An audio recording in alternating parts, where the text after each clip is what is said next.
What's going on, everybody? It's Joel here, and today we're going to be taking a look at the Gungnir of Norway dumblers.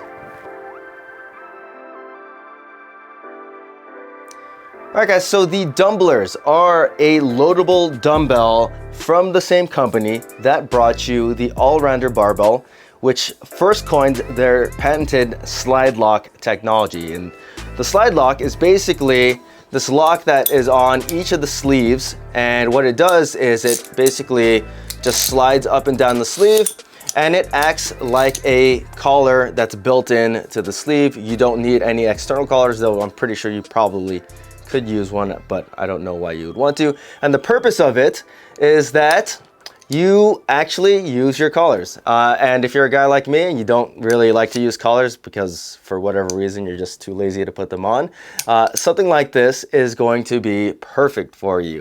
These are easily the coolest dumbbells or loadable dumbbells that I've ever used. I mean, and it feels like a really high quality product with a few hiccups. But anyways, the sleeves are a nickel coated sleeve, and they are 6 1/4 in length. Now, the loadable area on each sleeve is only 4 1/4. So you do lose a little bit of space because of the slide lock, and you cannot like kind of halfway place the slide lock on because it will pop out if you're using it, and I definitely would not chance that if you're using these like during a WOD or anything like that. So the slide lock is basically this little guy right here, and it's made out of titanium. It's got a little magnet on it, so it drops down. You slide it down and then it clicks into place, and then the slide lock itself is probably about 1 inch long. Let's actually take a look at that and measure it and see where that's at. So it's about 3/4 of an inch long, but when you factor in this little empty groove right here, it's actually 1 whole inch. The shaft on the Dumbler is a 28mm diameter shaft, and it is 5.1 inches in length. So I have fairly small hands, and that's how much my hand space takes on the shaft.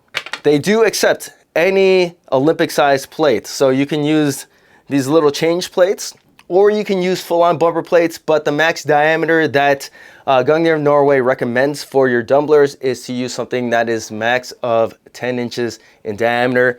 What I have here is this like urethane grip plate, and these are a rubber-coated grip plate, but these are 11 inches in diameter. And let me just get that locked in. And this is kind of what it looks like with something that's 11 inches in diameter. And you can definitely use this for like a CrossFit WOD. You can load it on your front rack and whatnot. It's not going to take up too much space. Using something like this for a bench press or shoulder press, probably not going to take up too much space either, like in your front rack. But you know, just keep in mind that they will be a little bit bigger than if you're using like normal hex dumbbells. So the sleeves on these are bushing rotation, and they actually move pretty freely. So if you're doing like dumbbell snatches or dumbbell clean and jerks, it actually feels pretty comfortable to use this.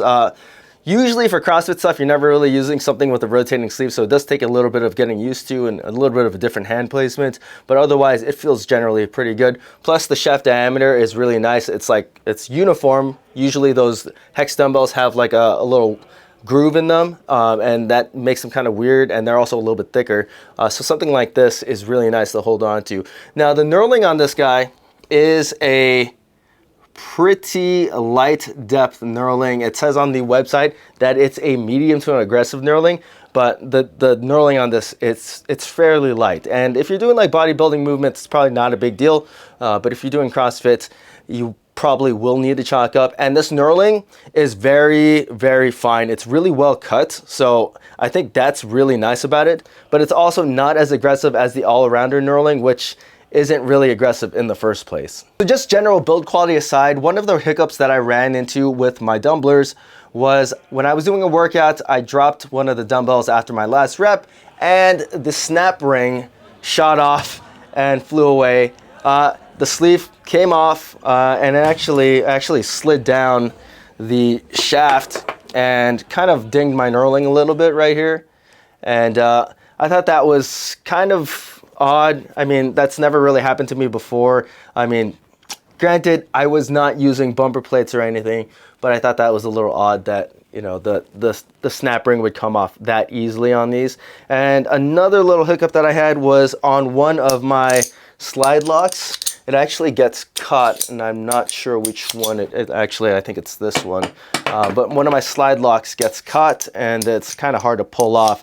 Usually happens when it's loaded, but right now it's not really happening. Go figure. But those are just a couple little weird things that were happening with my dumblers.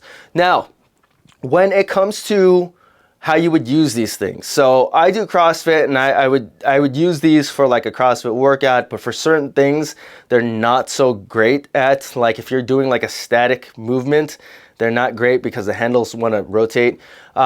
The worst offender, or the worst movement offender that I found, was like a front rack, like holding anything in a front rack, because when you put the weight on your shoulder like you would like in a front rack, the handles tend to want to rotate, so it requires a little bit more stabilizing the dumbbells, which I don't personally care for when I'm doing like a workout and I'm like knee deep in death and whatnot, but that's just something to keep in mind. When doing dumbbell snatches, these are excellent because you don't have to be as fast because the sleeves just rotate for you. So that's a nice thing. Dumbbell clean and jerks felt pretty good as well. I didn't really notice any kind of like instability with like the catch and the jerk or anything like that, or getting them overhead.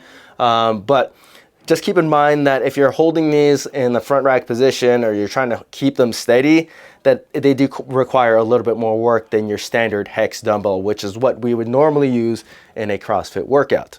Now, if you're using these for accessories, I think they do just fine. I think that handle, it's not going to rotate that much if you're doing like bench press or anything like that. It's still a bushing, so it doesn't rotate super duper fast. And then you're also not like putting any kind of pressure there to make the sleeve rotate. Same thing goes with shoulder press. Like if you're using the right size bumper plate or plate, I don't think that extra diameter of the dumbbell is going to really be detrimental to any of those kind of accessory movements. Now, another thing that I did run into, and this was a little issue that I had, was the weight of the dumblers are 12 pounds or 5.5 kilos. The problem about that is that you have to have like dollar change plates, 50-cent change plates in order to get yourself to like, you know, certain weights. And the workout that I had the other day was I had to use a 70-pound dumbbell. And when I tried to load it up with 2 of these per side, plus a 5, a 2.5, and then a 0.5 and a 1-pound plate, I ran out of space on the sleeve. So you are limited by the amount of stuff that you can put on each sleeve. And then when you have a 12-pound dumbbell, you will generally have to use change plates in order to get yourself to, you know, a round number. Like even if you wanted to do like a 50-pound dumbbell, you would still have to put on some change plates, and then you'd have to put on some tens. So I think it just requires a little bit too much addition of stuff to get to, you know, your round numbers and whatnot. I know 2 pounds isn't really a big deal, but if you're, you know, doing a CrossFit workout where the standards are the standards, you're gonna wanna meet those standards, and like you don't wanna put in extra work because of, you know, the limitations of your equipment. Okay, now finally, the price of the dumblers is $500 for the pair. That's not including shipping. Shipping to California was another $40, so $540 total. And that is kind of a lot of money, but when you compare it to the other stuff in the market, it's pretty comparable. Like the Rogue loadable dumbbells are $200 each.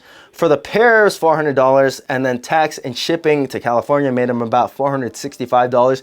They do come with collars, so you can't really use that as like an excuse or anything. So the dumblers are not that much more than like your standard loadable dumbbell, which we're gonna say the Rogues are standard. But you also do have to factor in the fact that you're gonna need to get change plates that are gonna fit the dumblers better. Like you can use bumper plates on these, but you're not going to want to use bumper plates for these, because when you have like a full-on bumper plate, then it's going to be really, really cumbersome to use these, and I would not recommend it. I mean, you could use it for certain things like deadlifts and maybe some rows, but when it came to like any kind of pressing movements, especially a like a WOD, you're not going to use bumper plates. So you have to factor in the fact that you're going to need to get different change plates to use on these, and they can be steel plates, and steel plates, usually steel 10s, are going to fit the bill right away, but they're going to wreck your sleeves pretty badly, especially if you're using them in a CrossFit workout. And if you're getting dumbbell bumpers, those things are just ridiculously expensive, so you have to factor in that amount.